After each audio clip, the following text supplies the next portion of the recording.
Ayaw ng mga tagagawa ng kutsyon na malaman mo iyon. Para sa tip na ito, kakailanganin namin ng isang malaking lalagyan. At sa lalagyan, magdagdag ng 2 tablespoons ng baking soda. Ang baking soda ang magiging responsable sa pag-aalis ng mga mikrobyo at bakterya. Sa sandaling ito ay tapos na, magdagdag ng 1 kutsara ng toothpaste. Mas mabuti ang isang folder na puro puti. Magdaragdag din tayo ng likidong sabon na ginagamit natin sa paglalaba ng damit. At ito ay lalagyan lang natin ng 2 kutsara.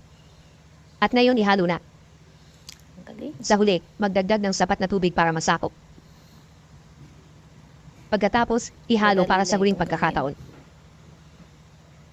Pagkatapos, ibabad ang isang malinis na tuwalya o tela sa timpla at pagkatapos ay alisin ang lahat ng sobra sa pamamagitan ng pag-twist. Ang kakailanganin natin ay ang tela na mamasa-masa at hindi basa. Kapag nagawa na ito, ilagay ang tela sa ibabaw ng kutsyon at pagkatapos ilagay ang bakal sa ibabaw. Ngayon ang kailangan mo lang gawin ay ipatong ang tela sa bakal at pagkatapos ay daanan gamit ito sa iyong kutsyon at ang timpla na ito ay mag-iiwan ng iyong kutsyon na malinis, amoy at walang bakterya. At higit sa lahat, iyan ang sikreto para mapanatiling malinis at